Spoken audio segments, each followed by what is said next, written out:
Greetings, Glitter Gang, and happy Thursday. It's Thursday, September 1st. You're here for Kathryn Scraps Live. My name is Kathryn. I'm panting because I just ran up the stairs, and we are working on the Christmas in July project. So we've rolled over into September. Pretty typical. So my sister's wedding cake topper was up here in my office because my sister broke one of the tentacles off of it, and she brought it up here for me to fix, and I had fixed it and it was drying. The reason it looks like this is because one of the cats smashed it. So I think they were playing with it, and it had a bottle of disinfectant lying in the middle of the remains, so I think they knocked over one of the cans of disinfectant that we had up here for when she was borrowing my office during COVID. And so now it's way bigger of a project to repair it than it originally was. So Tiny Cat is the likely culprit, because Kitty is very nimble-footed.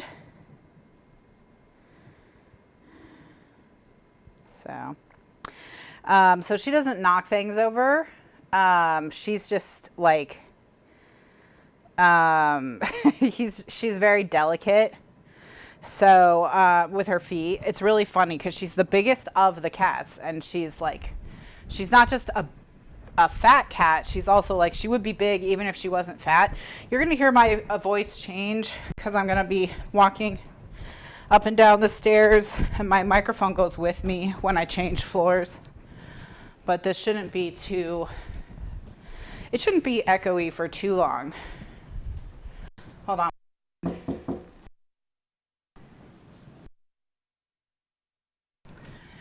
I'm just gonna see if I can get a special guest for all of you for a second here. Today has been kind of wild. The last week has been kind of wild. So, but yeah, we're going to be working today on the Christmas in July project. We made a lot of progress last week. Actually, we made a ton of progress. So we're going to see if we can continue that this week and see what else we can come up with. And what other kind of progress we can make. I don't think our special guest is ready for his debut.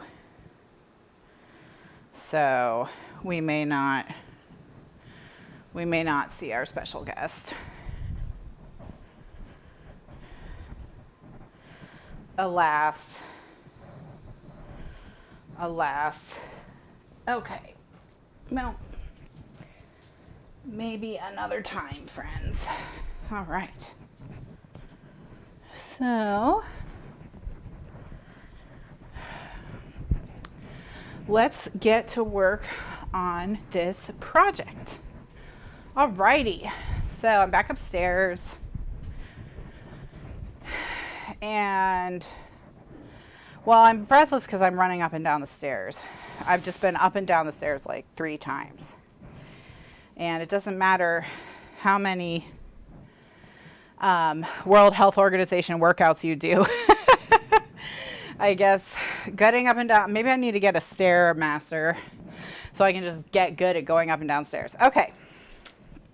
So where we left off was we need to work out what kind of inserts we're going to do in the fronts of these pockets. We need to complete the inserts for the backs of these pockets, unless because we completed the big ones, right?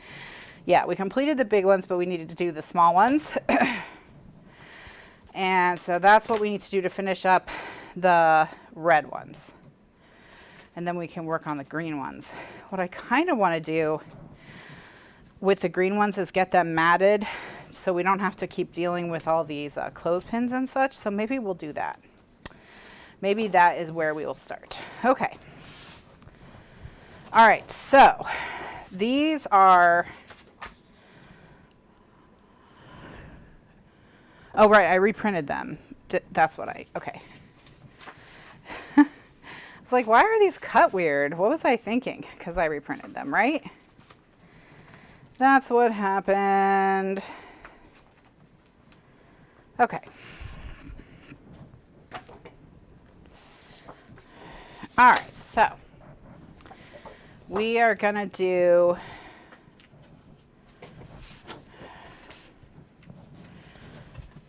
these are I found the new ones. And sure. All right, so we're gonna do Merry Christmas first.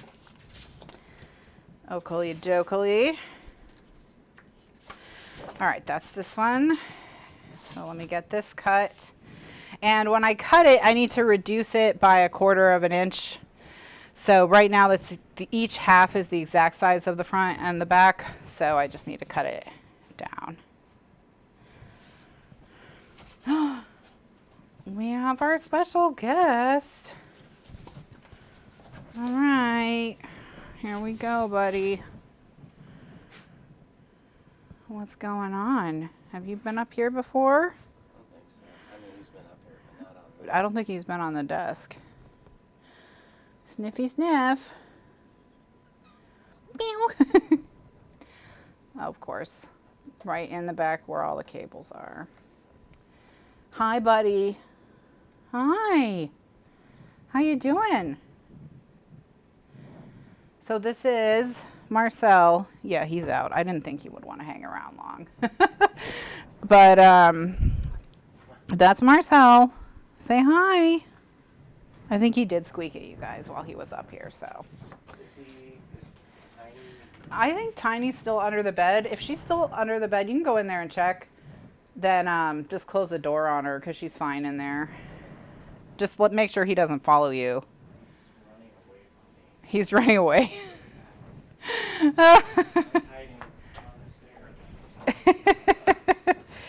Okay, so that was Marcel. Marcel is named after Marcel the Shell because he only has one eye. And Marcel the Shell only has one eye. And so we wanted to name him after a character with one eye, but we wanted it to be like a cute character. Mr. Lifeguard suggested Nick Fury, but my sister vetoed all Marvel characters, so so no Nick Fury. So yeah, no Nick Fury, but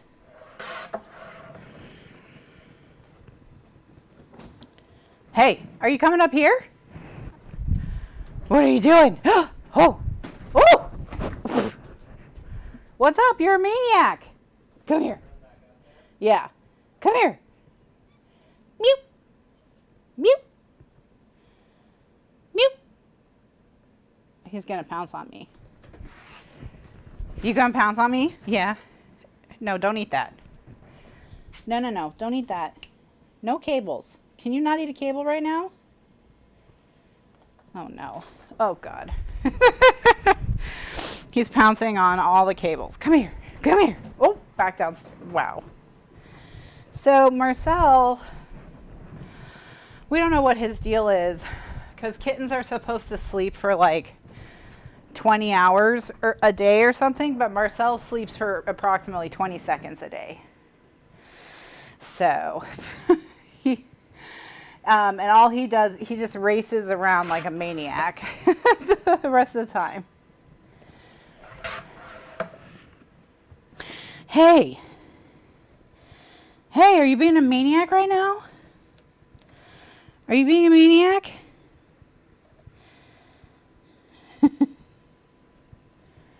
So, yeah, that's his deal. Oh, he's so funny. Okay. Hey. Hey, you're being crazy right now. Okay.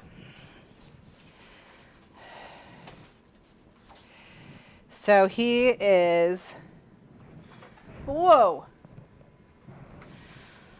We may have technical difficulties. He has the tiniest cry of all 3 cats, which is so funny because Tiny's cat cry is so small. Hey, what's up? Whoop.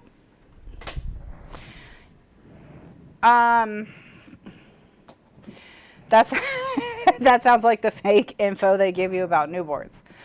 He like runs and runs and runs and runs and runs and runs, and he never stops. He never stops. He's just on the go all the time. Kitty is actually being very nice to him. So she's much nicer to him than she was, has ever been to Tiny Cat. Well, any other cat, honestly. So she is being very nice. But Tiny Cat has been the surprise because Tiny Cat's never really been too bothered by any other cats before. Hey.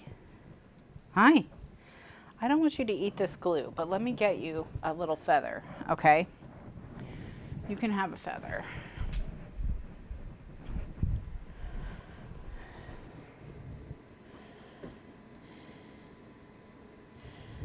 Hey, come here.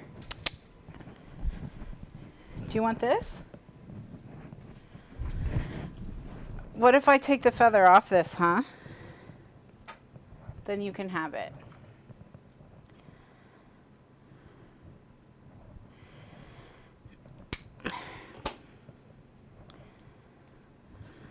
Here.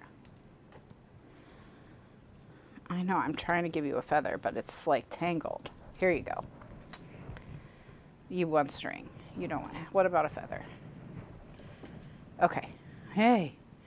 Hey.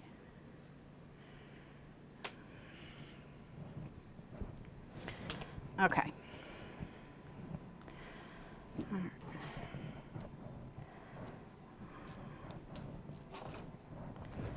Okay. All right.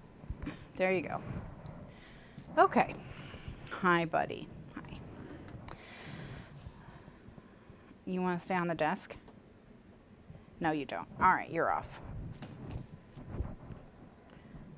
There. Have that feather. Okay, he's got a feather now. All right, so what were we talking about? Okay, so Marcel is he's got a very tiny squeak. He's a rescue, and they don't know how he lost his eye. He was captured as part of a feral cat colony, and you know, in a TNR. But he's, you know, he was young enough to be socialized. So, and they said, you know, when they captured him, when they trapped him, he just had an abscess instead of an eye. So they have no real clue what happened there.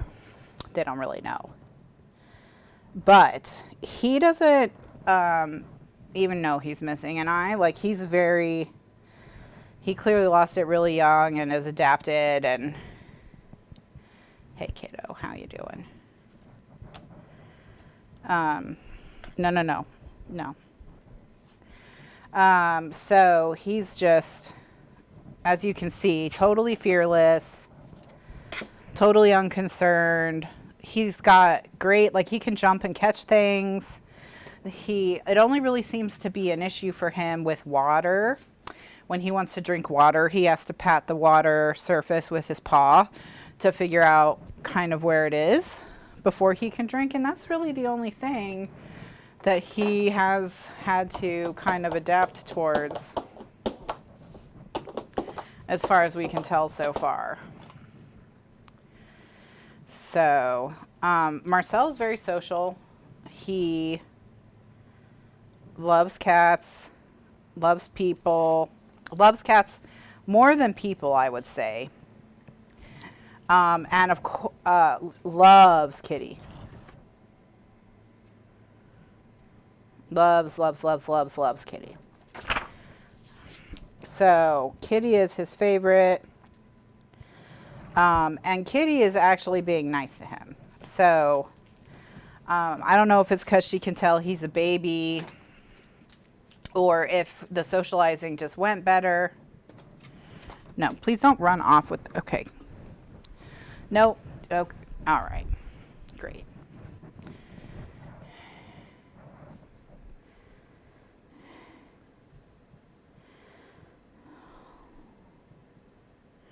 He stole a paper from my desk and ran off with it.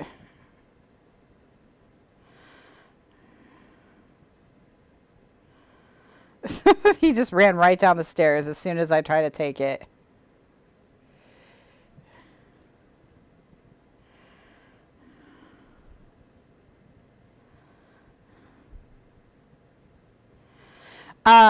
So we put a fish in the water. It's a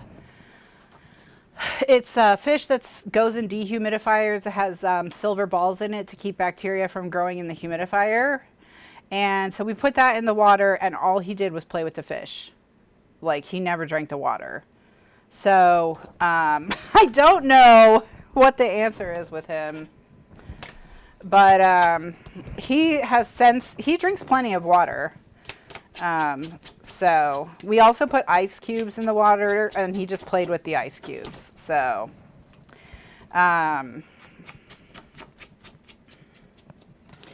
but yeah, he's just a maniac. He just runs around. He wants to run for like 20 hours a day.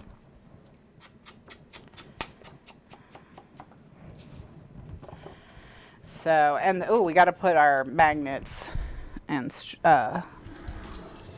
metal bits.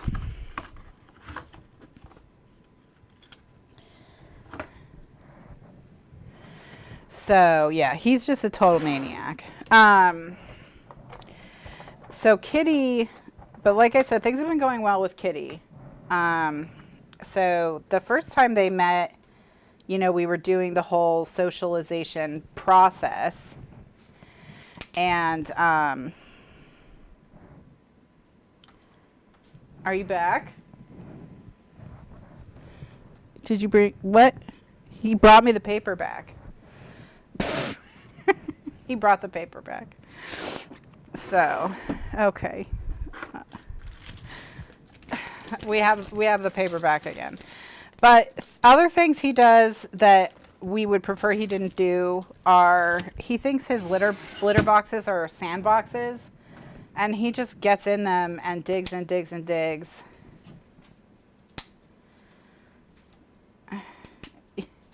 And flings like it's a sandbox, like all the way down the bottom, and he just rolls around in it. And so the second someone uses the litter box, it has to get cleaned out, because otherwise he flings whatever else is in the litter box all around as well. So that's been great. Supposedly that's a behavior that some kittens have that he'll grow out of.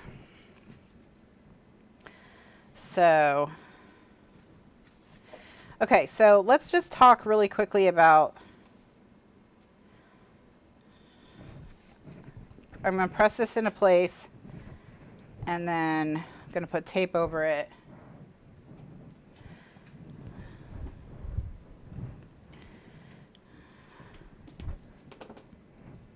He has to go to the vet at 3:30.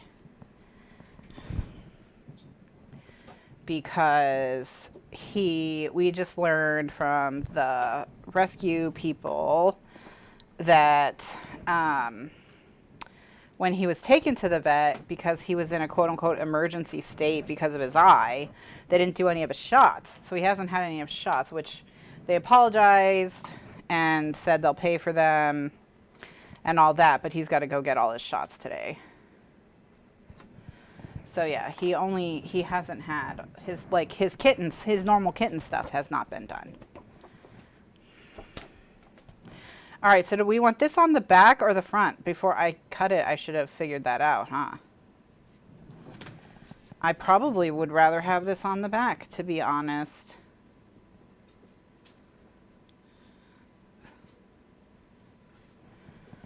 So here's what I'm gonna do. Is that the best toy you ever had? He's like Tiny Cat. But yeah, he wants Kitty to play with him, and to be like fair to Kitty, she does kind of sit and watch him while he's like scrambling around being a weirdo. And so far, the most she's ever done to him in terms of like aggressive behavior and whatnot is just normal stuff that adult cats do to teach baby cats their boundaries, like swatting and hissing. So she's never gotten in a fight with him. Now, Tiny Cat is another story. Tiny Cat and him, he's overconfident. So he will like jump on, like the first time he met Kitty, he took a flying leap from 2 feet in the air onto her neck. And now she hissed at him and punched him in the face. And then they were cool. You know, it was fine because that's just how adult cats teach kittens their boundaries or whatever. So whenever he's annoying Kitty, she just punches him in the face. And that's just normal. That's what cats do. So they're fine. And today, he's so confident around Kitty. He jumped on Kitty so many times today, she climbed on top of the fridge to get away from him. Because she was tired of being jumped on. Because no matter how many times she hissed at him and swatted him, he would not stop jumping on her. So that was like, oops. So she was like, I have had enough. I'm going on the fridge. I'm going on the fridge to my safe space. So that's what happened with her. So it's kind of, I thought it was kind of funny, but she didn't find it funny. And she goes on top of the fridge all the time. She can, that's where she goes when she doesn't want people annoying her.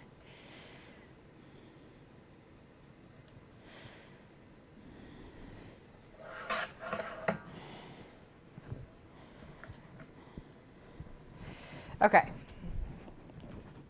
All right, weirdo, where are you? I just want to make sure he doesn't like start tearing off pieces of this plastic and eating them.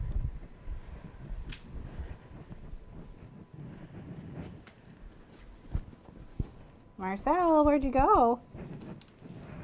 Hi. Hi. Hi, buddy. Okay. I have taken it back. So, but yeah, so he just like, but Kitty, again, Kitty does not. Okay, so what I'm going to do is I'm going to take this piece and just line it up with, this is the piece that wasn't printed properly. And I'm going to just trace it. Hi, kiddo. How you doing?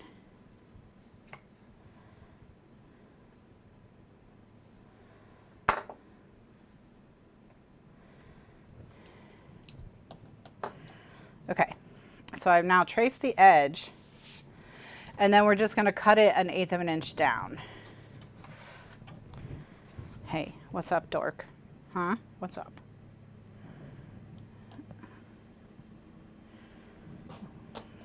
Doesn't he have a cute little face? Yeah. Hey, can you show them? You gonna show them your little cute face?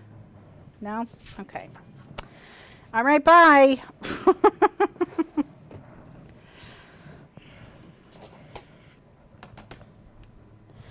But yeah, he's a sweet little baby. But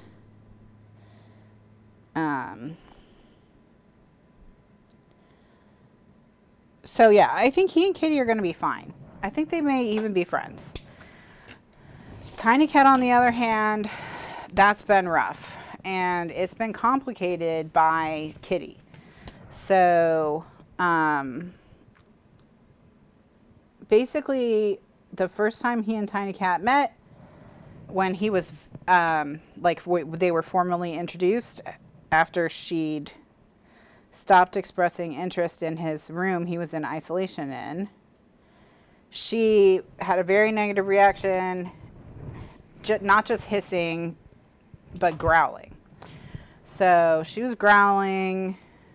He just didn't heed the warning. What? Where are you? Where are you? Where are you? What are you doing? What's wrong? Huh? Hi.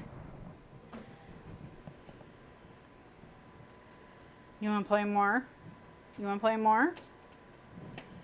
Okay. He's just squeaking because he wants attention. So Tiny Cat, he didn't heed hissing, he didn't heed growling, he approached her anyway, and she retreated because she's not a confrontational cat. But he followed her, I think, because she retreated instead of face punching him. And so she got really upset, ran and made a like really horrible noise. I don't remember what it was. And you know, we weren't just standing around doing nothing. We were trying to pick up Tiny Cat and Marcel and put them in separate rooms, but they were a little too speedy for us. And Tiny Cat kept running away. He's trying to climb on my shoulder. He's on my back right now. Let me see if I can. There you go. See? He's a climber.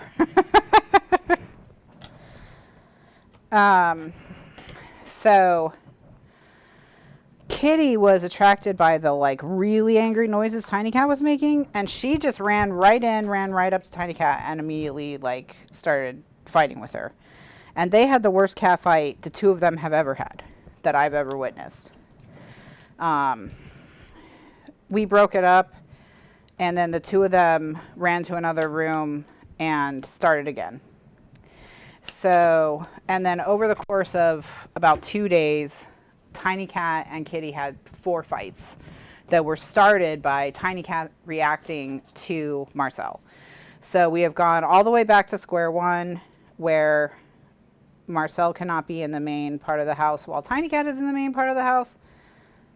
Tiny Cat is not going in Marcel's room right now because she's feeling very fragile. And she is in our room unless she's in the main house. So that's the situation there. So what we're doing is once Tiny Cat stops acting kind of weird. We've had Marcel for 2 weeks. I think about 2 weeks. He was here last week, but he wasn't ready for prime time. Hey, buddy. He was still settling in, and he was still in isolation. So, and we weren't sure if he was going to work out because of problems with Kitty in the past. We just didn't anticipate Tiny Cat being a problem. So once Tiny Cat is back to normal, then we will let her and Marcel have, you know, your typical through the door, look at each other, see how it goes, giving the adult cat lots of pets and treats, etc. And that worked really well with Kitty, especially because Kitty is very food motivated.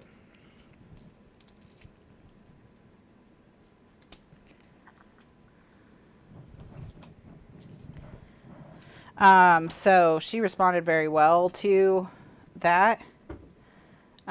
We reserved her very favorite freeze-dried salmon treats that are literally just freeze-dried pieces of salmon for when she was with Marcel. All right, look at that. Nice. There we go. So, all right. So now we're going to do the front. Marcel. Sir. So anyway, so Kitty, yeah, she's done very well, actually. But, Like I said, she's been better with him than I've ever seen her with any other cat ever. It's just Tiny Cat, and we just didn't anticipate having an issue with Tiny Cat because she's just never cared about other cats before. And that's it. That's all. That's just the issue. So, you know, we'll figure it out. And, you know, we don't really care so much if Marcel and Tiny Cat are friends. Because Tiny Cat's, you know, she's just never expressed a lot of interest in other cats. So, okay, so now we'll put this one on the front. Okay. He has his arms wrapped around the wheel of my chair, so I guess I'll just sit on the edge. He has, when's your vet, Marcel? So yeah, we'll see. We'll see how it goes. We'll take a step back, but he and Kitty, I think, are fine. They're doing really well with each other. I'm not too worried. Which is ironic because we were really worried about Kitty and not worried at all about Tiny Cat. And now, of course, Kitty's doing really well and Tiny Cat's not. So we're going to work on Tiny Cat next. And we'll just keep Kitty in isolation whenever we're trying to introduce Marcel and Tiny Cat, because Kitty is obviously gasoline on the Marcel Tiny Cat fire. So we don't need that. So we'll just be playing cat roulette for a while, or not, musical cats. And then as far as food goes, he learned how to use the electronic food bowl. So he's already figured that out. Which is good because Kitty ate a ton of his kitty food, his kitten food. So before he figured it out, so of course that has not been helping her diet because kitten food is really high in calories. But that's at least, you know, no longer an issue. And the funniest thing is that Kitty likes his kitten food the best of all the cat foods in the house. He likes Tiny Cat's crunchies the best of all the cat foods in the house. And Tiny Cat likes Kitty's crunchies the best of all the cat foods in the house. So we have 3 kinds of cat food. Each cat likes a different kind, and none of them like the kind for their diet. So that's of course, right? Right, Marcel? Of course. Hey, what are you doing? What's up? You gonna come say hi? Whoa. Hi. Hi, little buddy. Hi. How are you doing? You having a good time? And then he just wants to play. That's all he ever wants to do.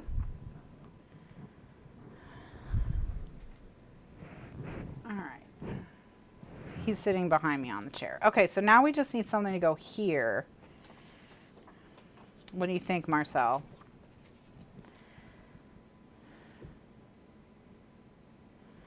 What do you think should go there, huh? Okay, let's see what we've got in the scrap pile. Or, ooh,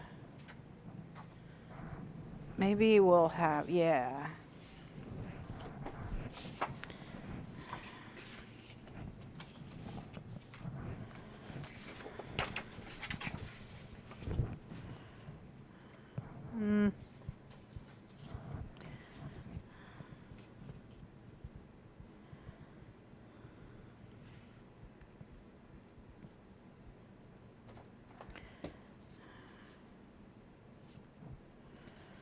What do you think, buddy? Which one do you like? Meowie Christmas? This one?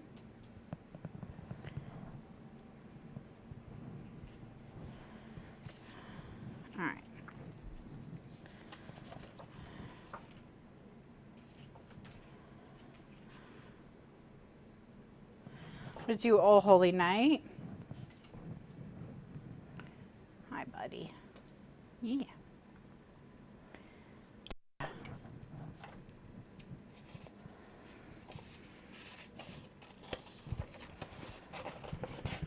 Are you helping me craft?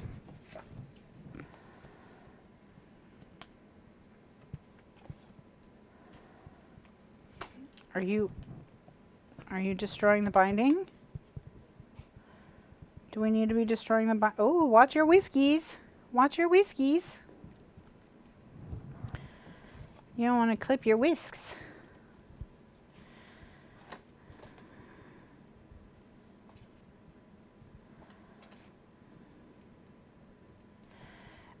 Yeah, so he's, I don't know. As you can see, he's having a good time. He's going to be a big cat. I mean, you can tell by his feet.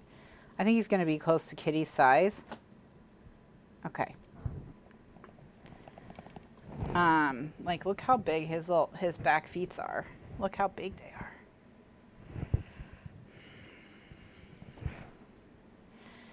You gonna go to the vet, buddy? Yeah. Gonna eat the cables. That's what I'm gonna do. I'm gonna eat the cables. Eat the cables.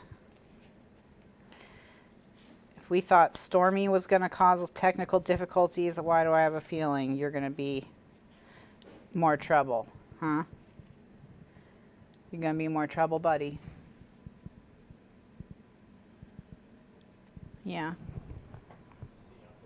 Oh yeah. Time to go to the vet. Time to go. Hi. All right. Have fun at the vet. All right.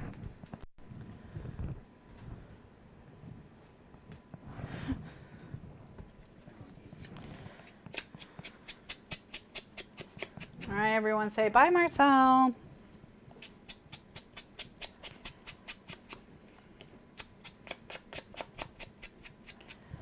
right. Put that there.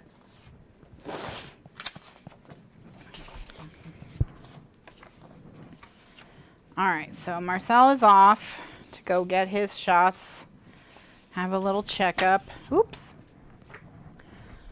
So he'll probably be in cat jail for the night show. So I don't think you'll see him again tonight, but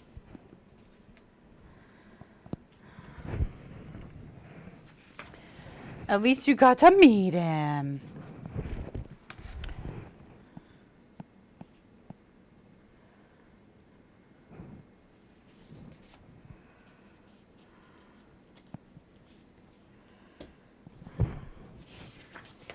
All right, so we're just gonna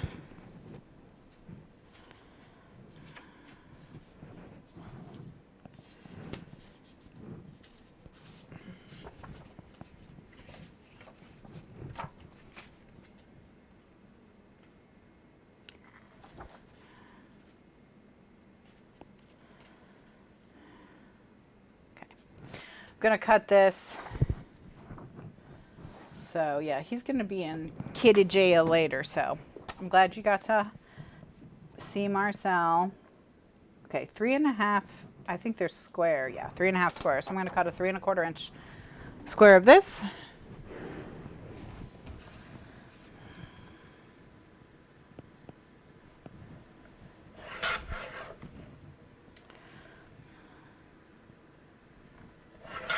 And we will, yeah, perfect. Okay. But yeah, he's funny, but he's a lot.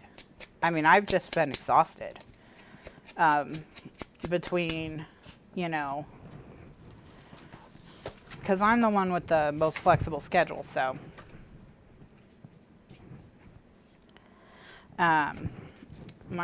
Marcel and I have a lot of time together, I guess we'll say. So, one night he just ran around until like 1:20 in the morning. And I was just like sitting in the chair staring at the ceiling like, just take a nap. I'm begging you, take a nap. So.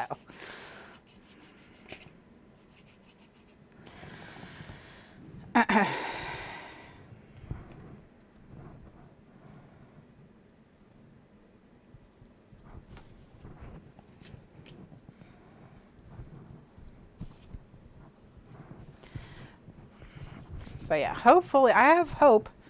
I have hope because, like I said, Kitty has made more progress with him than she's ever made with any other cat. Deb, when you, if you didn't get the link, just send a message to sales@kathrynscraps.com and ask for another one. It's supposed to be automatic, but if you haven't gotten it within, 24 hours, just email sales@kathrynscraps.com and ask for another one. And we'll send you an invite to the box folder.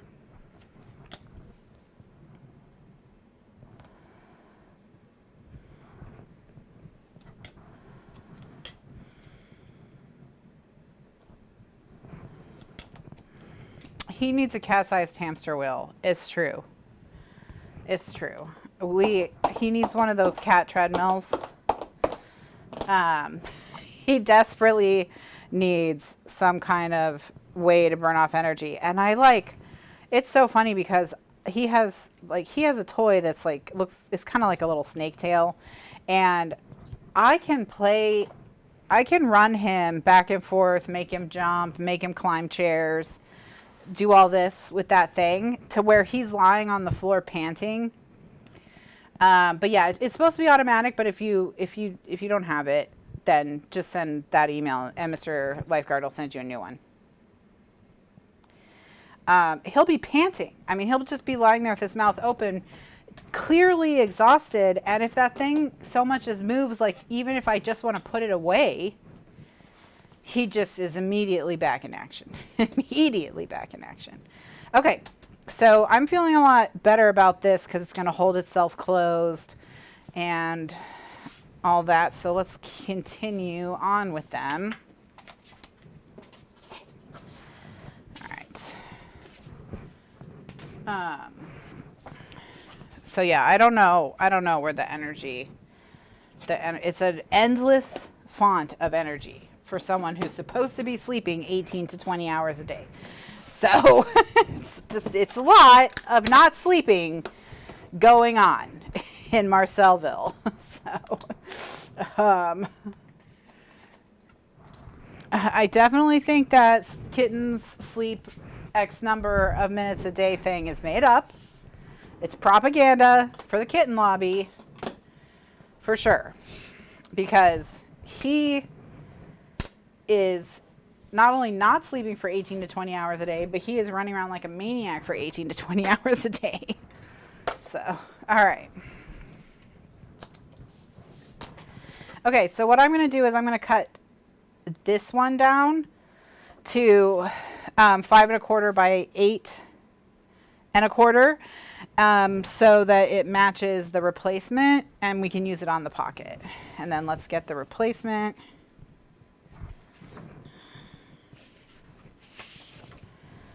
All right, and I think this one will look better on the back pocket and this one will look better on the front. So it's this one that I'll cut down. So I'll take this one over with me.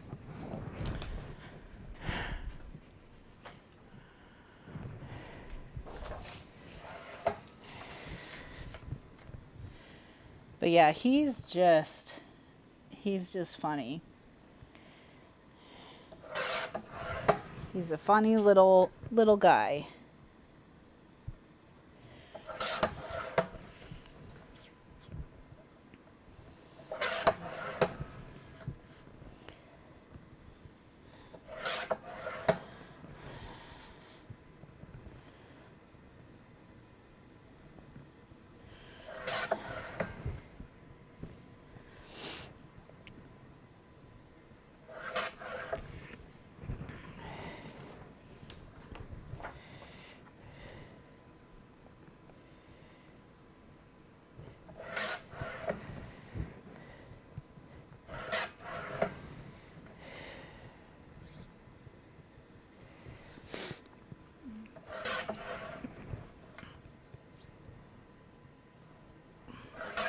Okay. So I've got these two. And now let me get the last one.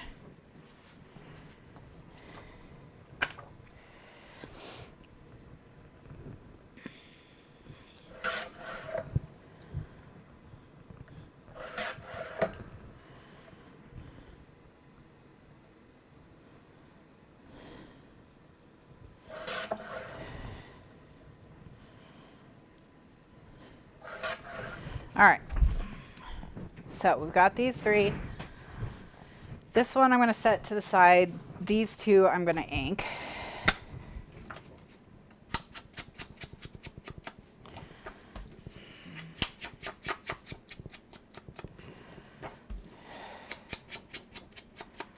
Okay.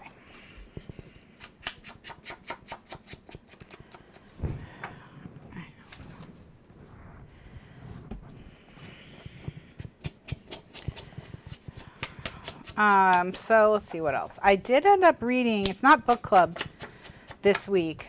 We didn't, book club would have been last week, but I just had, between Stormy and then Marcel, it was just not a good month for book club. I did end up reading the book though. It was very sad. Wow, what a sad one.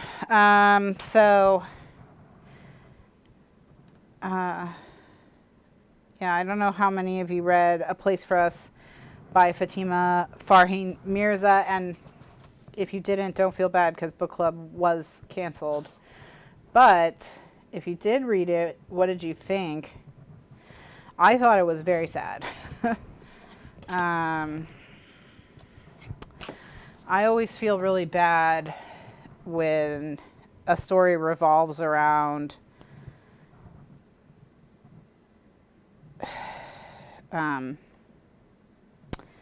parents and kids who, you know, there's not, who, you know, because they don't know how to talk to each other or because they think they have to be a certain way or something, they just, all they do is just hurt each other, you know?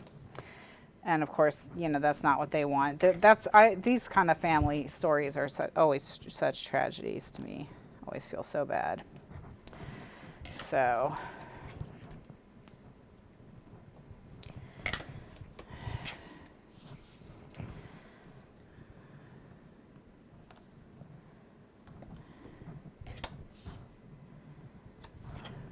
but this month's book is The Night Watchman. Is it The Night Watchman? The Night Watchman by Louise Erdrich. Question mark? No, it's The Lighthouse Keeper's Daughter by Hazel Gaynor. The Lighthouse Keeper's Daughter by Hazel Gaynor. Okay, so that's this month's book, September's book. So there we go. Okay. All right, now I'm going to cut these apart and stick them in, and then we'll work on the pocket.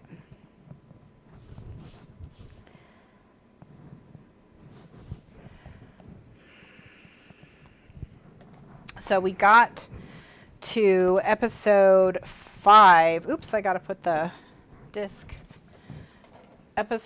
We've gotten through episode 5 of How to Get Away with Murder, and halfway through episode 5, I said, I think we don't need to finish this show. And Mr. Lifeguard said, oh yeah, that's what I've been thinking, the same thing. And I said, okay, cool. We'll just finish this episode and then we'll find something else. And then something very interesting happened at the end of the episode. And I turned to him and I said, it's almost like they knew people were going to quit. They just knew they were losing people. So, because we're like, all right, we'll give it one more episode. So we still have to watch episode 6 and see if if it's going to continue to be interesting or if it's just, okay, no, for real, this time we're finished.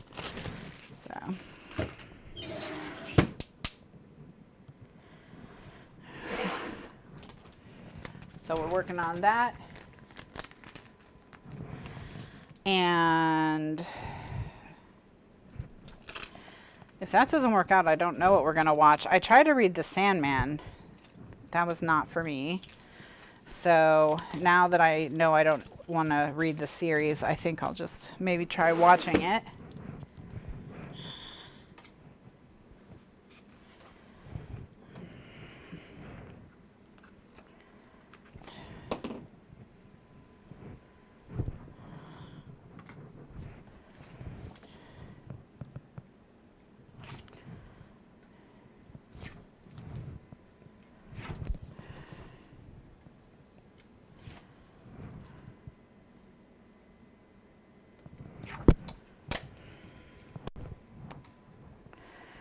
And I want to see, oh, by the way, this weekend, I just got an email from AMC that this weekend is National Cinema Day on September 3rd, and they're doing $3 tickets. So if you want to see a movie, AMC is doing $3 tickets this weekend. So good time to go see a movie if you haven't in a while. Oh, we're just in the first season, so we've only seen 5 episodes.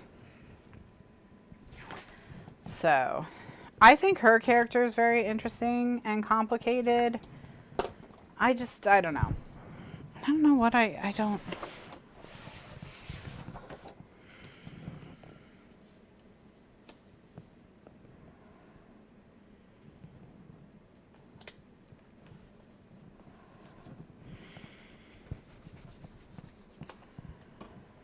Yeah, the beginning, well, and a place for us, sometimes it was hard to tell where you were in time. Because it was a non-linear story. And the other thing that I thought was a problem with A Place for Us is I thought everyone had the same voice. All the characters had the same voice except for the father. And so it did really, like, everyone sounded the same no matter who was narrating. That was not something, I didn't think that worked. I think clearly I should be critiquing literature. I thought we could have done a little bit better at differentiating all the different voices. Other than, so, but minor complaints for me, so some pacing, some issues with setting, not always quite knowing exactly when you were. Kind of always knew where you were because it mostly just takes place in one neighborhood, but you didn't always know when you were. And then again, it's third person point of view, but it's from perspectives of different family members, and their thoughts all read the same, that sort of thing.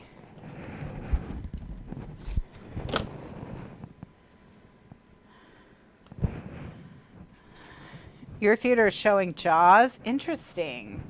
That might be fun to watch in a theater, especially for $3.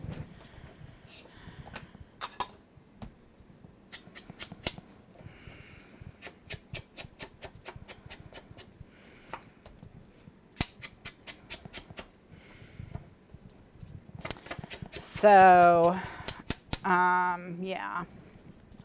So yeah, I did think it was not perfect, but I did also agree that the farther into the book, the better and more compelling it was. And that at the very end, it was just really sad. It was really sad. Really heart-wrenching, heartbreaking.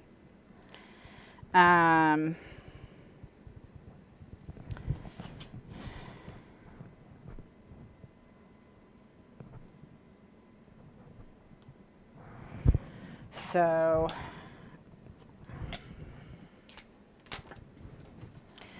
but,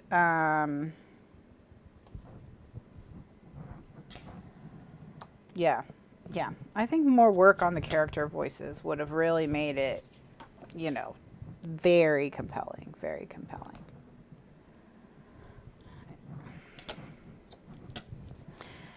Yeah, The Sandman, even if you read it, you don't know what's going on. It's a very convoluted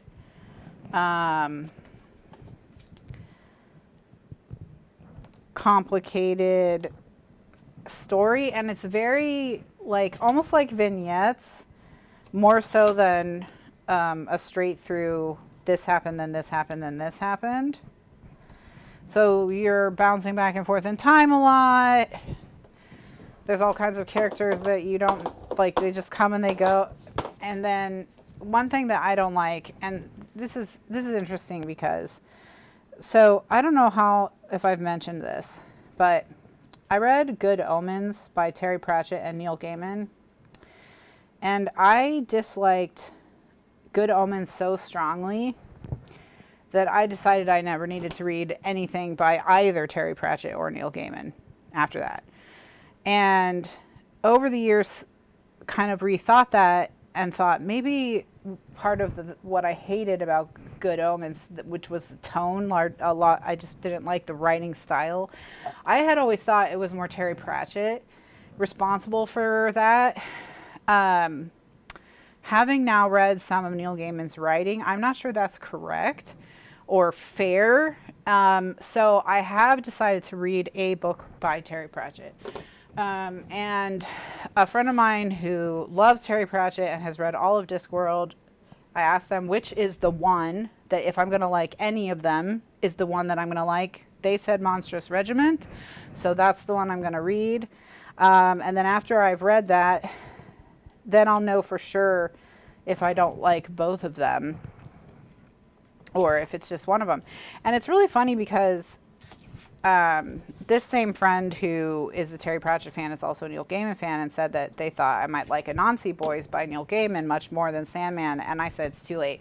He's done. He's done. He and I are finished. We're through. I agree with you that the premise of Anansi Boys is very much more something I would like, but you know, here we are. It's too late. It's too late. So. All right, so we need to take another little 1/8 of an inch off the top here. But I did, in the, Anansi was absolutely my favorite character in American Gods. The TV show. So, but I don't know how much that was,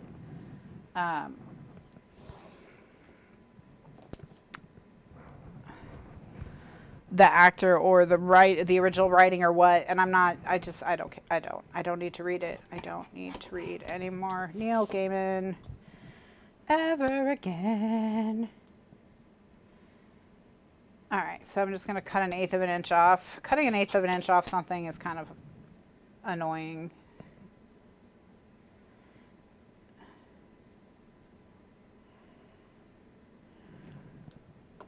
Your husband is trying to get you to watch Good Omens. So, Good Omens was one of my Amazon preview shows. And, like, my comments were savage. Now, if you like, what would I say? If you like The Hitchhiker's Guide to the Galaxy and that kind of absurdist British humor, then Good Omens, anything by Neil Gaiman, that may be for you. Even Sandman, because Sandman has, like, Cain and Abel are in Sandman, okay? But they're like, this, I don't know what it is about me, but...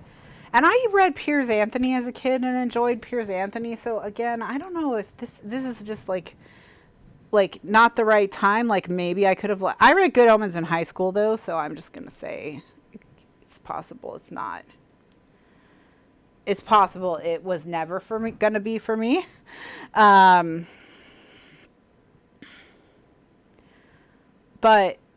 I just want to show you. First of all, I don't think Sandman is well. I don't like the art. So, you know, I think it's just, for me, it's ugly to look at, which is a problem because it's a graphic novel, so you have to look at it. But, like, when I knew I was done was when the characters of Cain and Abel were introduced. That was when I was like, oh, no, I don't need to read. Like, we're done. Gaiman and I are through. I finished the book. So that's what's so funny. So I finished it anyway, just because I wanted to be fair. But I knew pretty early that I was not, no, that it was a no for me. And you don't need to know anything about the plot to understand this Cain and Abel stuff. Just gonna flip to where Cain and Abel are.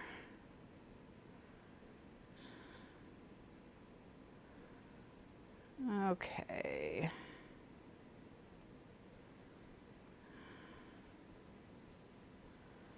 Okay. So, okay, how am I gonna get this to show up on camera? Not that I thought you all were gonna go out and read this, but I'll just turn the brightness all the way up. Okay, yes. Okay, so these are Cain and Abel. This is Abel, and this is Cain. And this is how they're introduced. With Cain saying, "Don't be a moronic lump of blubbering, quaking, pathetic lard. Open the box, unwrap it." But it isn't my birthday, says Abel. "Of course it isn't your birthday, powder brain. You don't have a birthday." No, I don't, do I? You promise it's not going to explode? Promise? Now, why would I give you an exploding present? What kind of brother would I be if I did that? My kind of brother, the kind who kills me whenever he's mad at me or bored or just in a lousy mood. So, and that's all they do. This is how they look. I don't like the art at all. I don't think this is funny. I think that's my problem. I don't find this hilarious that Cain and Abel are immortal and they just kill each other all the time. I mean, or Cain kills Abel all the time. That kind of thing. I just don't find that. It's not funny. It's just not funny. So anyway, that's when I knew I didn't need to go any farther. That was issued light. So if you think that would be funny, like if that appeals to you, you might like Good Omens, you might like Sandman, you might like anything by, you know, yeah. Not for me, though.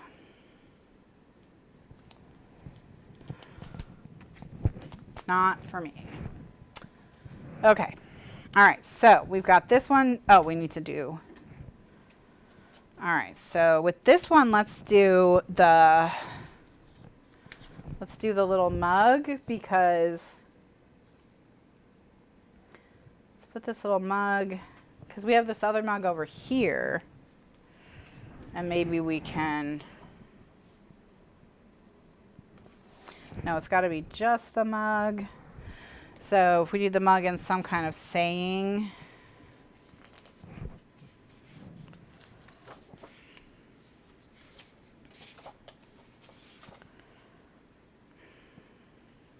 or actually, we might just use these two, the orange and the thing.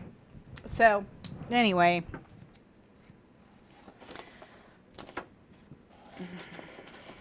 but yeah, Neil Gaiman, not for me. Maybe I should have read Anansi Boys, but the fact of the matter is, even if I'd read Anansi Boys and liked Anansi Boys, that's the only one my friend could come up with that I might not hate.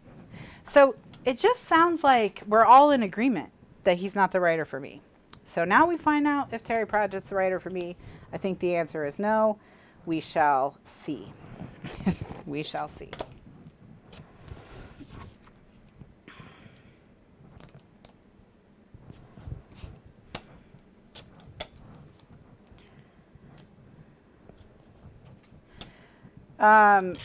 Good Omens, like, you know, if you dislike the source material, sometimes adaptations can be great, especially if they change a lot.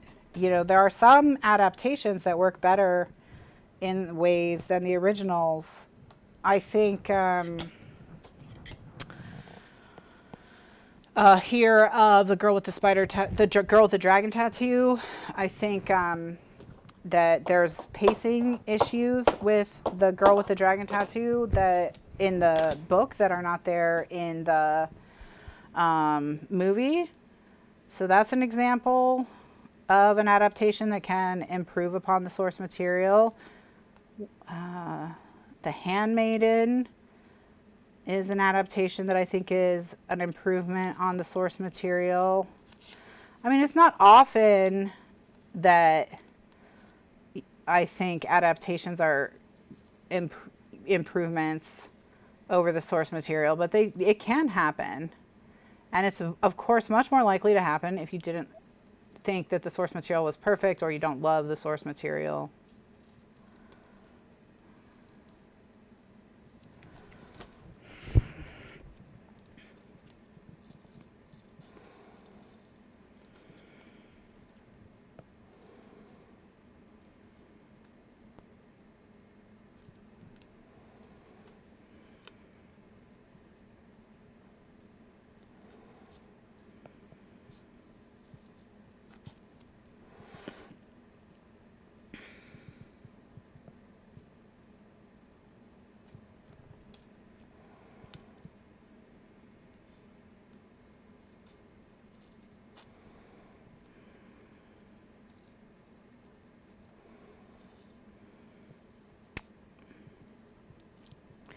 I think where people really don't get along with adaptations is when they love the book. Because, you know, between the book and your imagination, you've made like a really perfect version for yourself, right? And it's going to be hard to live up to your imaginings with, you know, the limitations of time and space and film technology and things like that.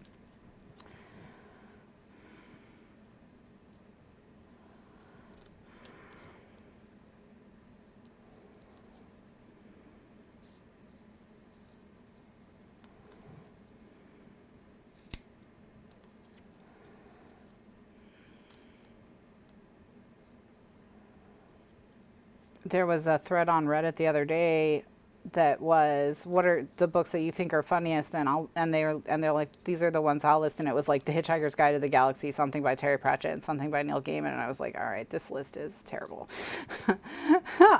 Clearly this list is not a list for me to find books that are funny. So.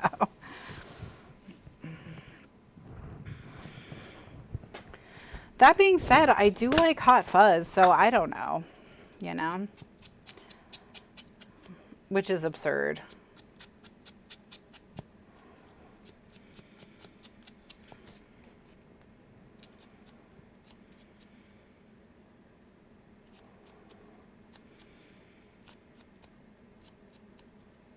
Yeah, Ella, I find like when you love the book, that adaptations can often be very disappointing.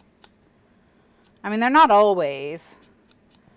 You know, I can't speak specifically to them because I haven't read the books, but, you know, I do understand that people love and appreciate the Harry Potter movies, for example.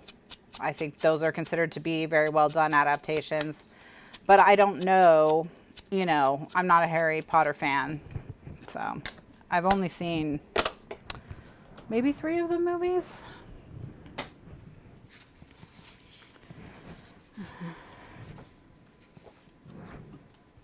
All right, so we need something to go here.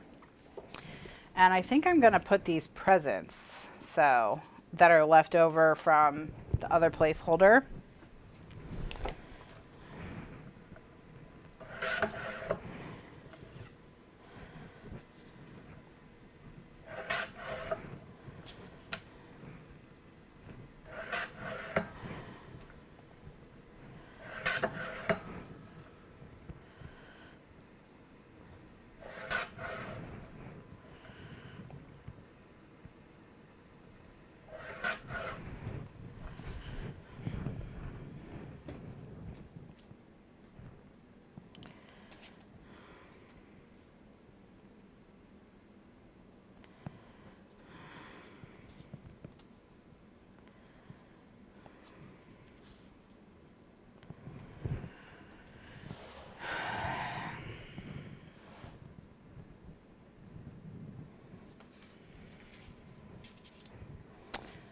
All right, so we need to ink the edges of this.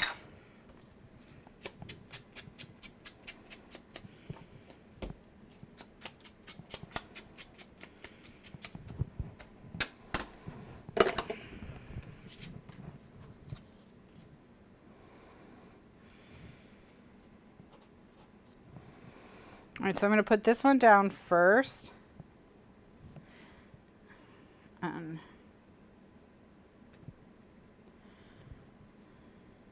just going to figure out how it fills the space best.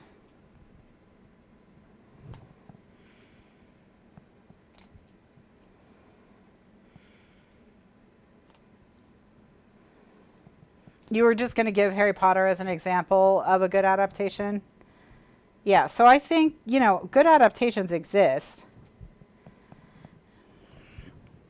But I think that's an extremely faithful adaptation, right? So, you know, if you like the source material of an extremely faithful adaptation, then you should like the adaptation.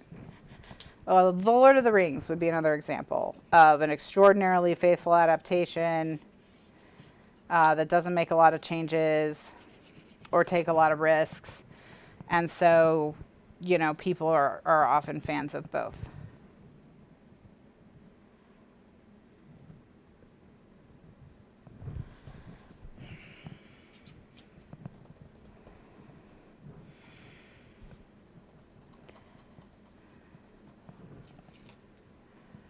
All right, I'm not going to use the orange because that was just kind of like too much.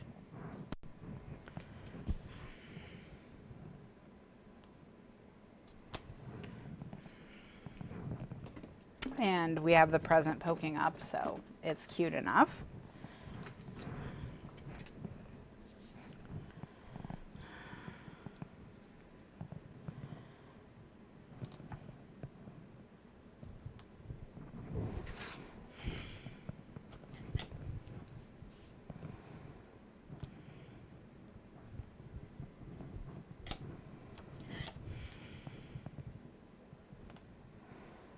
The Right Stuff is a good adaptation, although it's very different because you have a nonfiction book, but you have a fictionalized movie, like a narrative. The movie is like a narrative, so the movie is told. I don't know what I'm trying to say. The movie is not a documentary, right? You know, the movie is dramatized, fully dramatized. So, you know, it's a nonfiction book that's not adapted as a documentary, but as a, you know, narrative film. So it's drama. So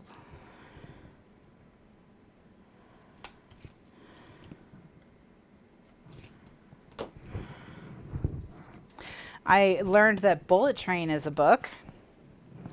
That movie's out now. And of course the Marvel movies are books, I guess, technically. So, although I don't know, like, if they're actual adaptations or if they're just using the characters in new ways. Okay. So, all right, we're on to this one.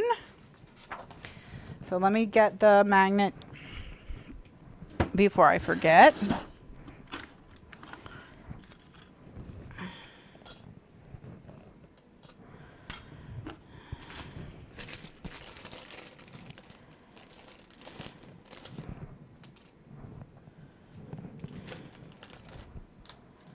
Keep the two magnets as a little bit away from each other. So.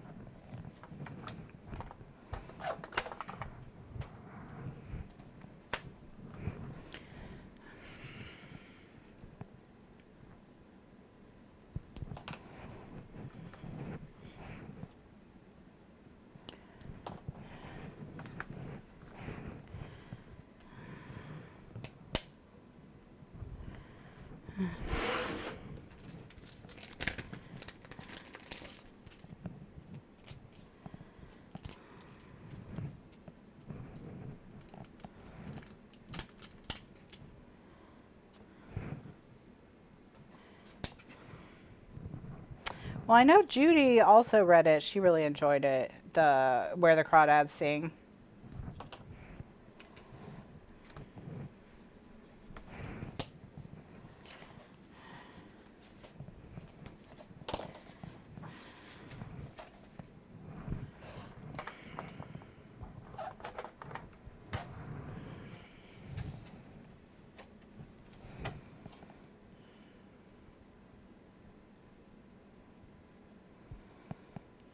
Ooh.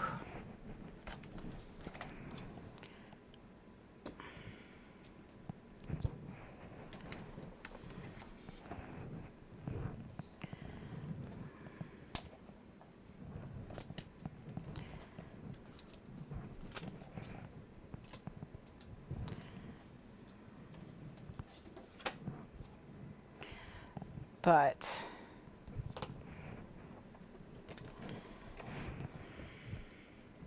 I just read a retelling of the fall of the House of Usher.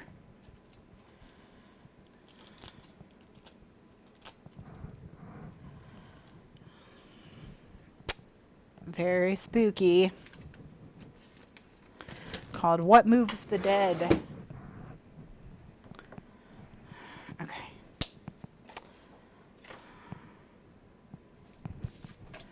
All right, so I'm going to clip this into place just to remember what paper is used there.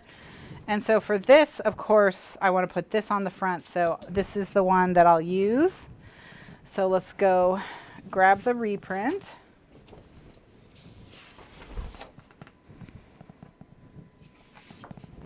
Just here.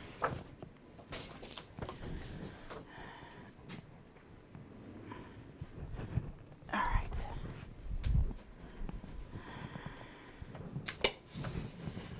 Okay. So we're going to cut both of these out and then cut this one down to size as well.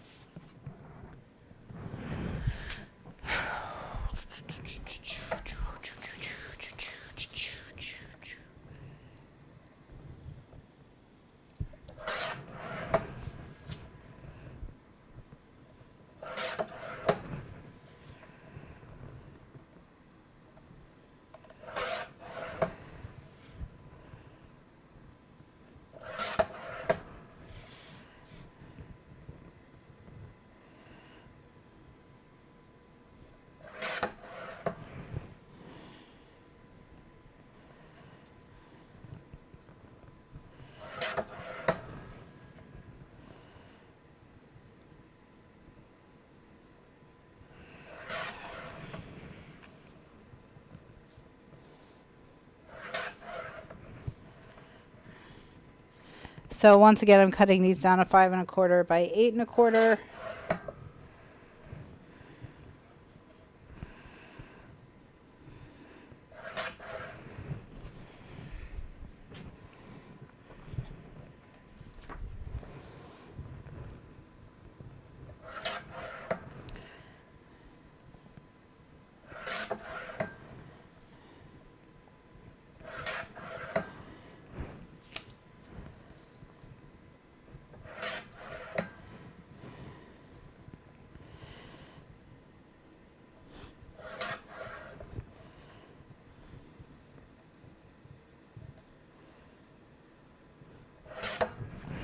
All right, so here's the first two, and then let me get the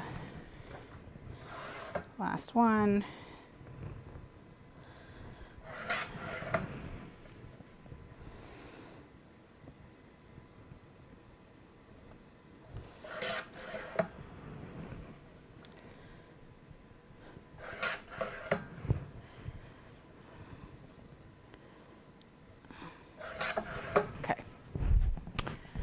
All right, so we can set this aside to use for embellishment later if we want. All righty. So we'll tape these and ink them and stick them down, and then we'll work on the pocket.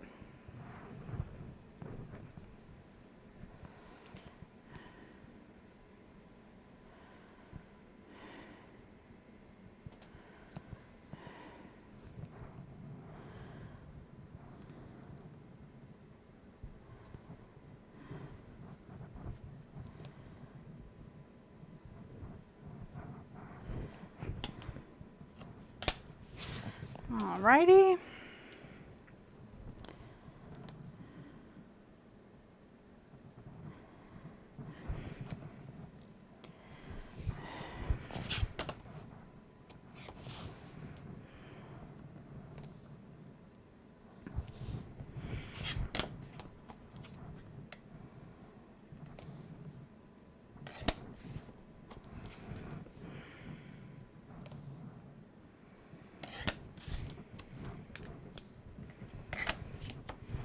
All right, almost there.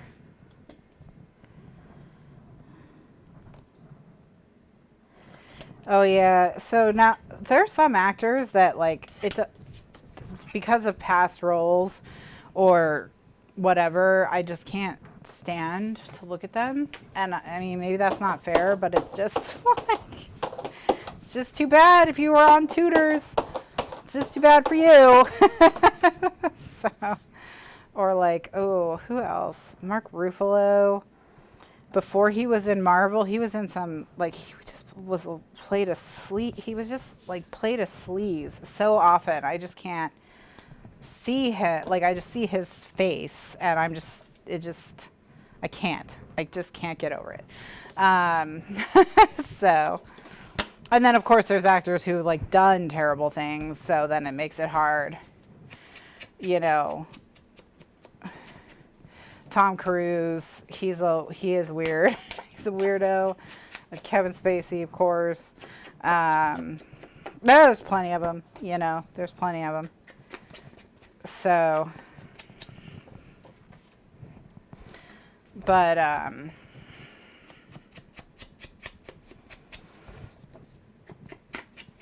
yeah, Mark Ruffalo. I mean, he seems like he's probably a nice person.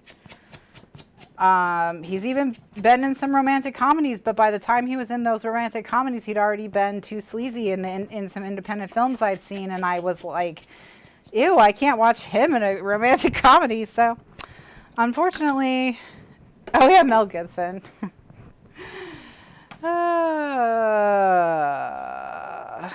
Yeah.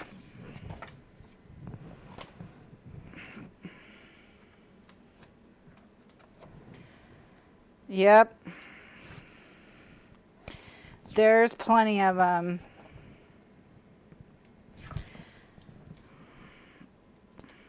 There's plenty of them.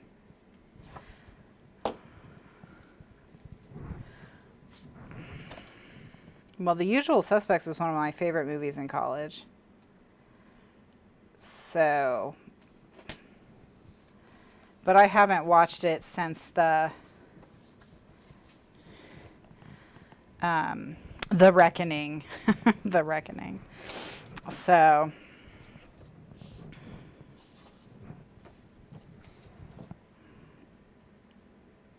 Gary Busey.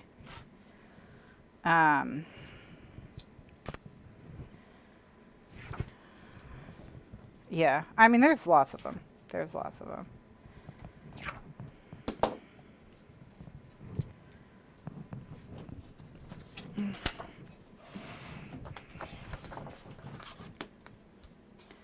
Yeah, I haven't tried to watch it since,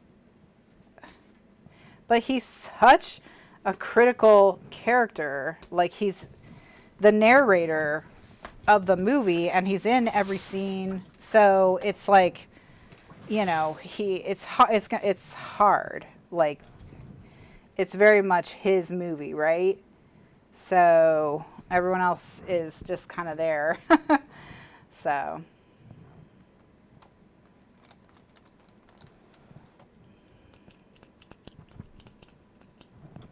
I think I'm out of pencil lead in this pencil.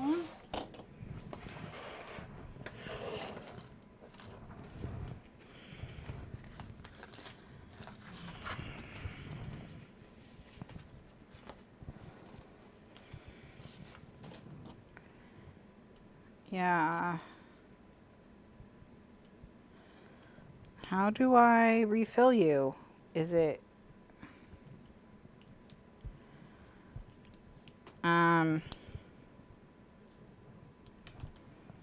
Oh, only the eraser comes out, not the whole eraser carriage.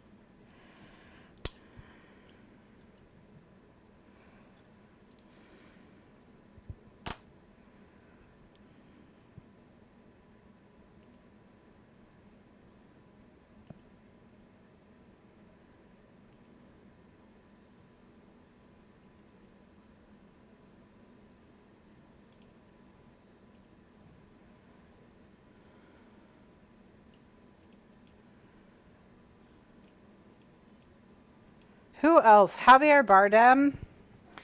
I don't find believable unless he is playing a creep, specifically because of how good he is at being a creep. So, like, I struggle with him if he's not supposed to be a creep.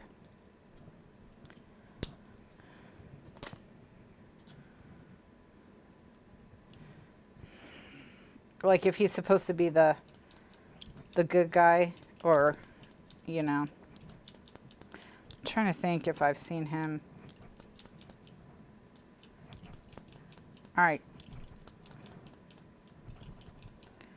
Do we think that maybe that was not how the leads get in, because they're not?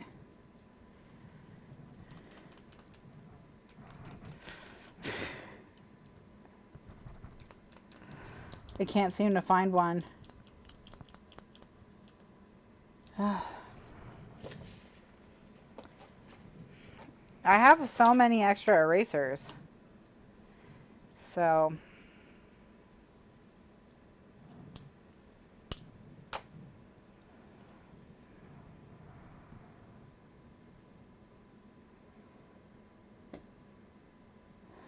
But yeah, usually I can separate art from artist, but I wonder if these are too big.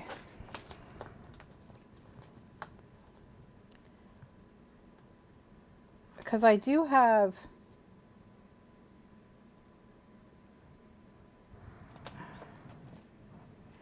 But yeah, it's not going in the tip. I feel it's like it's too big. The lead is thicker than the hole, is what I'm saying. So I think these leads are too big for this pencil. That's why they're not coming out. Because they won't go in. Yeah, the lead is the same size as the tip.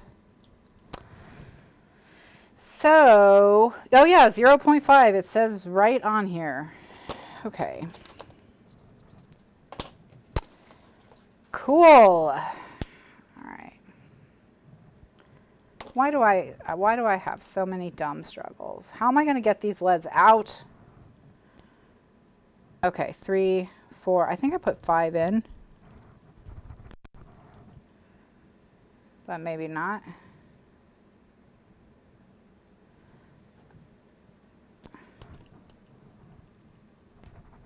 Maybe not. I don't hear it anymore. Okay. So these must be for this one. Oof. Bent my fingernail. Great.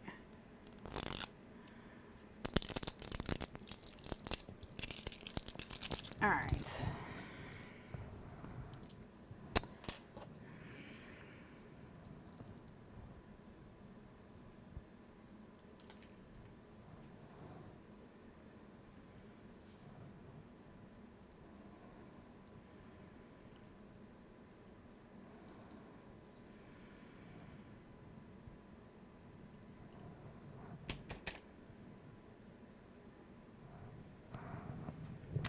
Well, I was pushing my luck trying to not have to redo them. Look, I have so many of these Super 7s.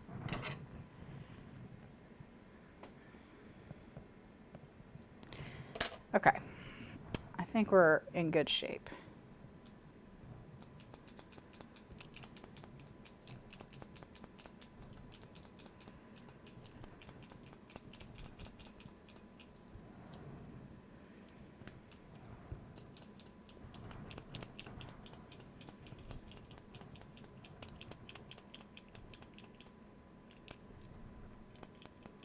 No? None of you want to go in there? What little pains in the booty?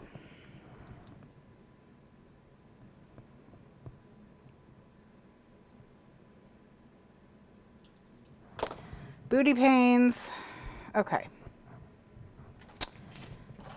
Well, we definitely have more Super 7 than we need.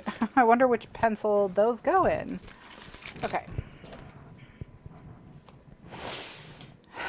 Wow. All right. Let's trace this.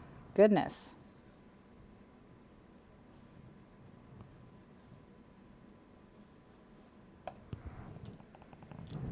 All right.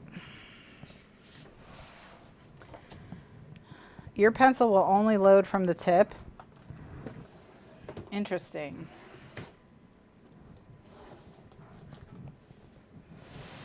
All right. So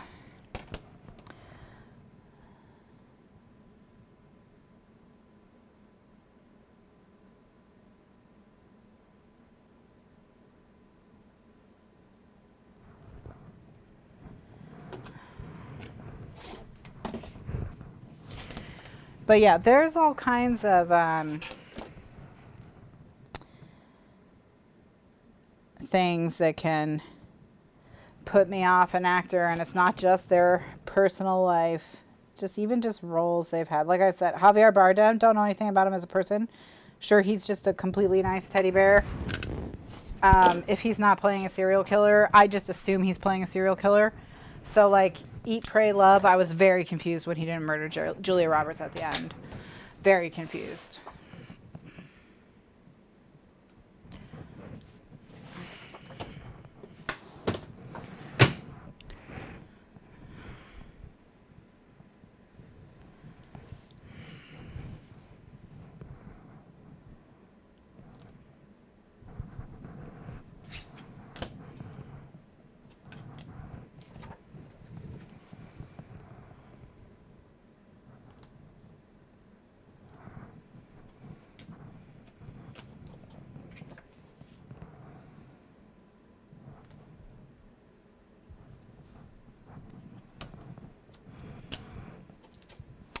All right, so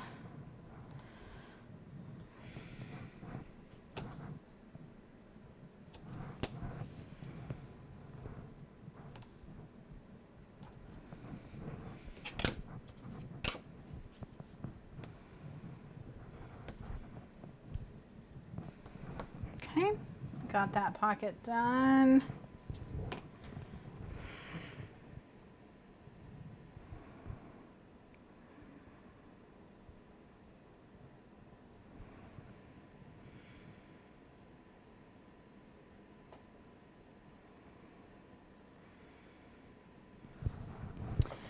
All right.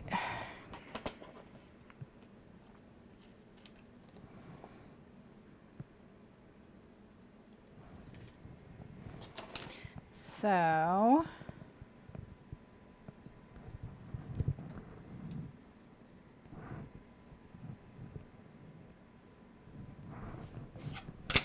okay. Hope Marcel's having a good time at the vet. He's probably having a great time. He probably thinks it's a fun cat park. Although, once he gets a shot, he'll probably not be too thrilled about that.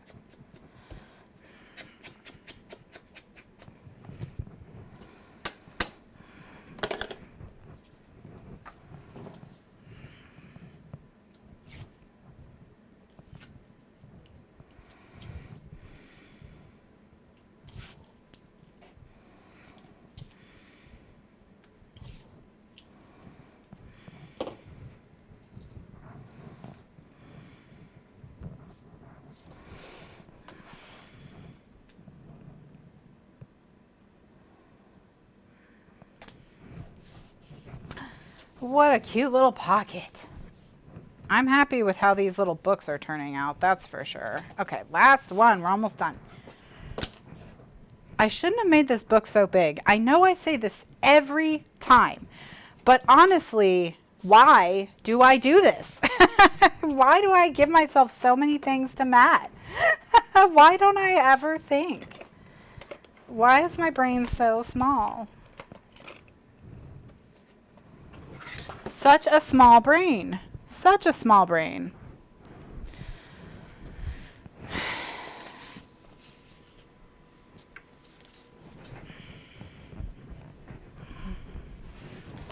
All right, so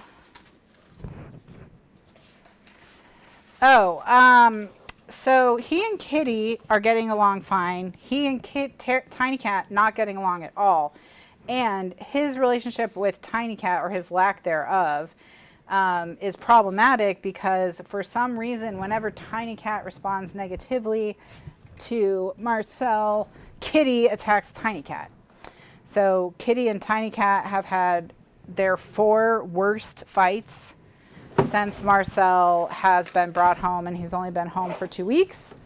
So, and most of those fights took place over the course of like 24 hours.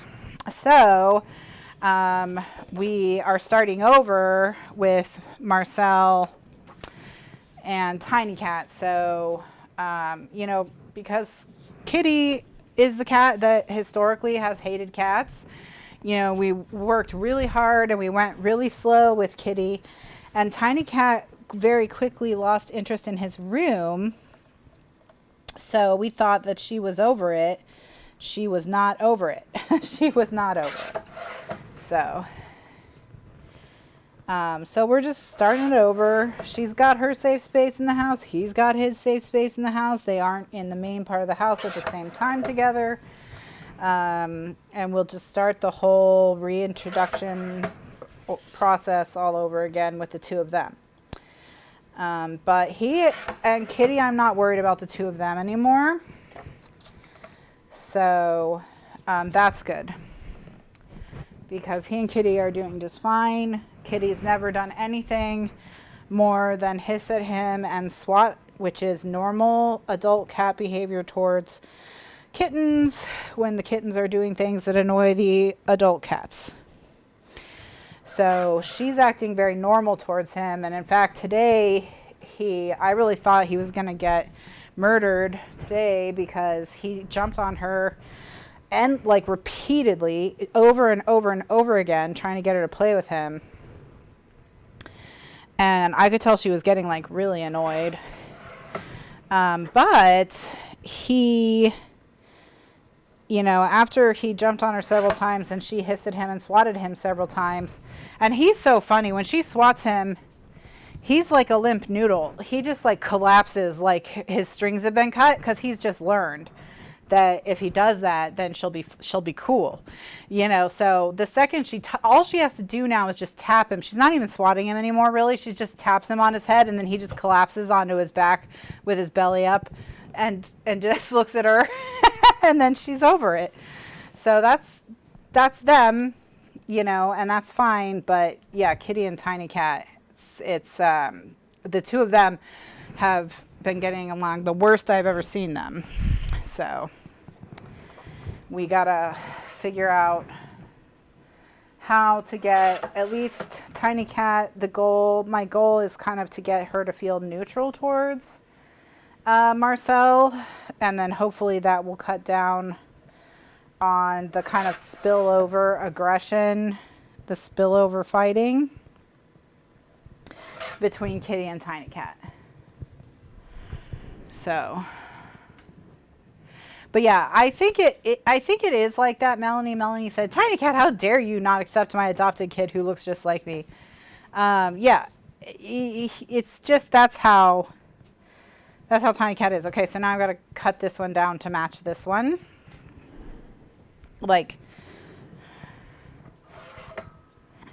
and more than any of the others, it's really important that these 2 be right. Because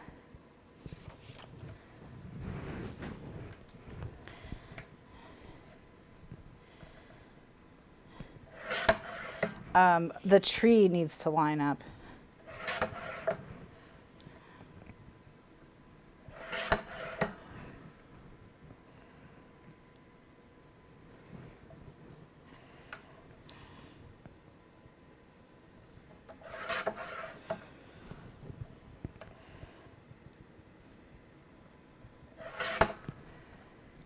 But yeah, I don't know if it's because he's a baby or if it's because he looks like her and it's like an evolutionary thing or what it is. But Kitty just has way less issues with him than she even had with Tiny Cat when Kitty and Tiny Cat were being socialized.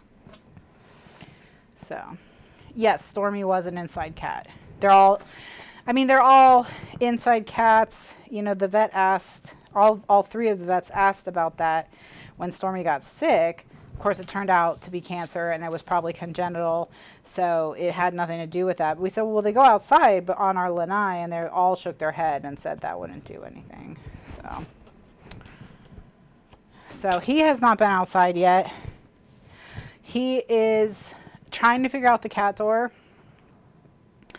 Like, we can tell that that he gets it. Like, he sees. Another thing Kitty will do when she's had enough is she'll go out on the lanai, because he hasn't figured out the cat door, so he won't follow her. But he is trying to figure it out. Like, when she goes through it, he goes over there and examines it, tries to make it work. So I don't think we're going to have issues with him like we did with Stormy. Stormy never did figure out the door completely. He would still, even, you know, after a year, he would still sit by the door and cry to be let out. So I don't think we're going to have that issue with Marcel.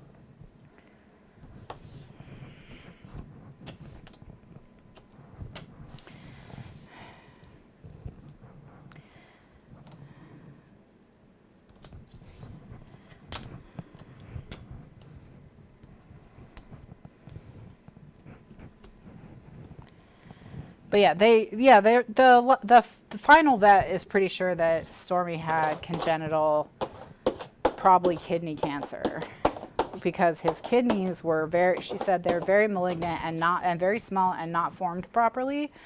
So she did believe it was congenital, and that the inflamed abdomen, which is what was causing him to not eat and causing him all that pain, was from it spreading. So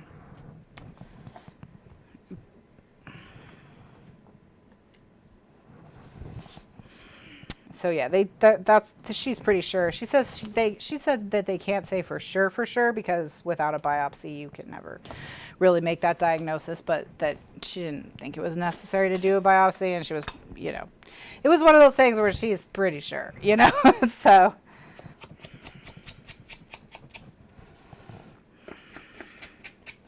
and yeah, Marcel was a street cat, so he was trapped with a colony. And he and his brothers and sisters were able to be socialized, so that's why they're adopted out.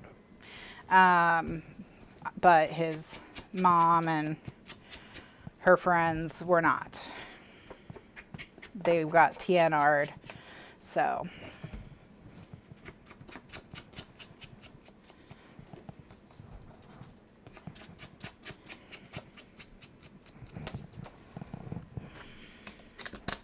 All right, so now we're going to put these in the pockets.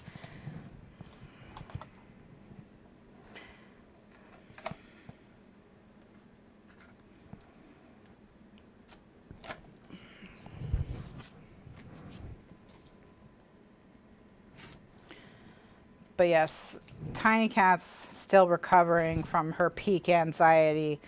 I mean, she got so upset that we thought she might bite us, just because she was like so upset. She just was lashing out at everyone. So, you know, just to get her calm enough to isolate her in a room without us getting injured took some time.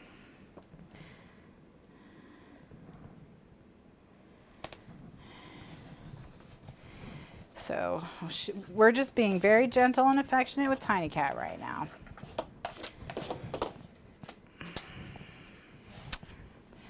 And then once she's feeling happy and is not hiding in our room anymore and is, you know, roaming the house freely again, going outside again, then we will, you know, try again.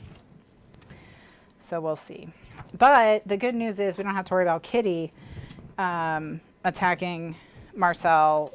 You know, they're pretty much done. So all we have to do is, when we're trying to socialize Marcel and Tiny together, we just have to isolate Kitty somewhere, because she is not helping. She is not helping.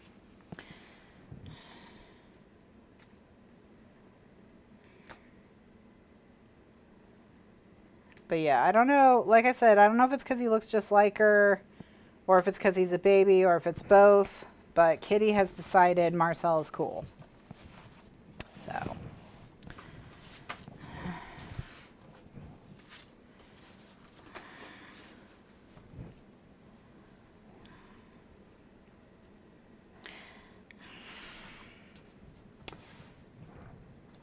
but Kitty and Tiny don't look alike, and it's not like Kitty and Tiny like each other, so, you know, Tiny has no reason to trust tabbies. So...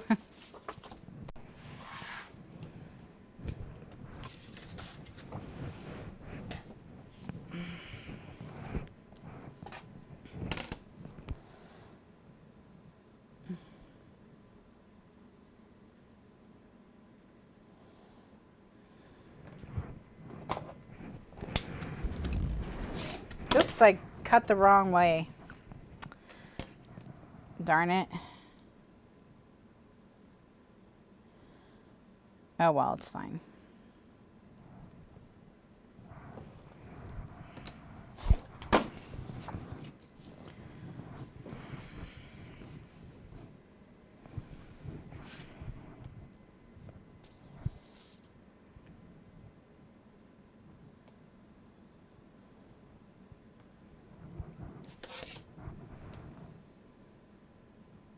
Yeah, the reason I'm removing 1/8 of an inch from this piece is because, you know, we have to take out that section to expose the green edge. All right, so, wow, we accomplished a lot this afternoon, friends.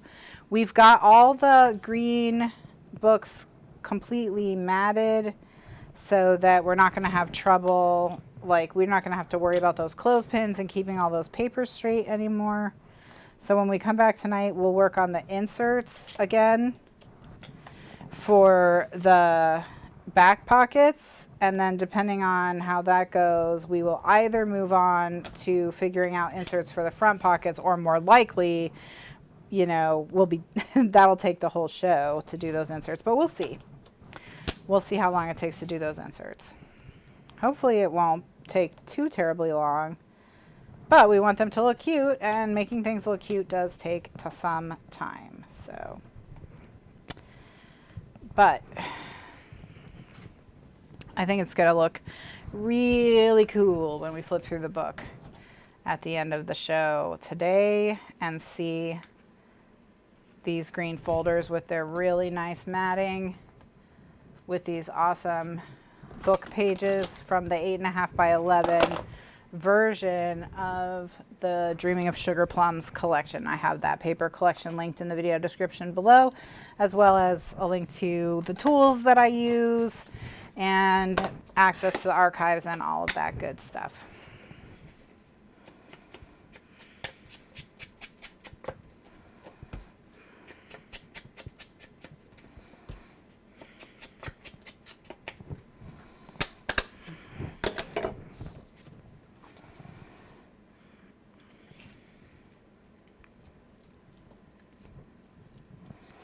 By the way, if we got the Palmiere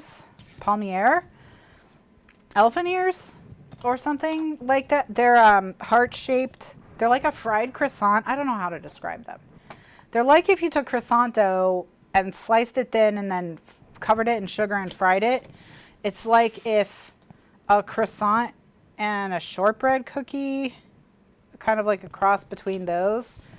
They have them at Costco. We got them on a whim, and oh my gosh, they're so good. They're so good. Okay, let's flip through. Oh, I didn't put well, whatever. Okay, so one thing that's going to be cool is, do you see how this lines up perfectly with this? So we can actually make it almost like an extension where we can have a scene that will look good when this is laying over it and when it's not. So that's just something to consider. But look how cool this book is already. We're not even fully done matting, but look at what a difference those little books are. Look how wonderful those little books look. And do you see how they're all sticking together? You see how they're sticking together? The reason they're sticking together is because I put all my magnets facing the same direction so that they'll stick together instead of repel each other. So that's why they're all sticking together. So I'll put them all facing the front or all facing the back. It doesn't matter if they face the front or the back, as long as they all face the front or they all face the back. So that's why they're sticking together like this. You can see how, I mean, it's not a strong stick, but they do kind of magnetize to each other. And then here's the last one. Oh, so we do need to do those 2 tabs still, because we did the tabs on the first 2, but not on the second 2. But these backs are not done, so let's wait until we've got these backs done so we can make sure the tabs match / coordinate.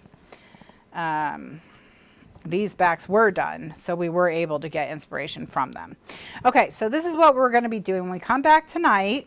Okay,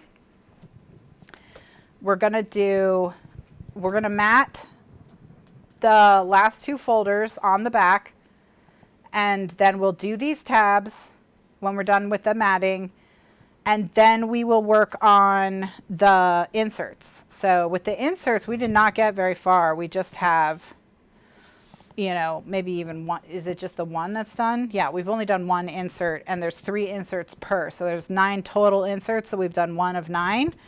So we still have quite a bit to do with just the inserts, and we do still have matting to do on these red folders to make everybody coordinate. So there's still plenty to do in this book, but we will get it done. But oh, how wonderful is this little book already? This little book with its 3-inch spine.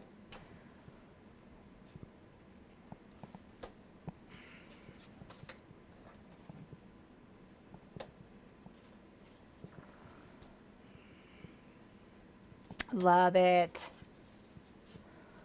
Love it, love it, love it. Okay, so that's it for now. So I will be back tonight at 9 p.m. Eastern USA time, which is in 5 hours from now.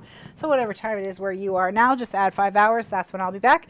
In the description of every video on my YouTube channel and every live show is time zone converter if you need to convert Eastern USA time to your time. I stream at 2 p.m. and 9 p.m. Eastern USA time every Thursday.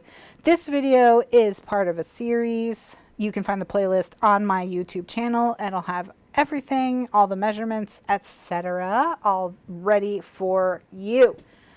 Thanks so much for watching, everyone. I'll see you in the next video. Enjoy your weekend and your evening if you're overseas and you're headed to bed. Everyone else, I'll see you next time. Bye now.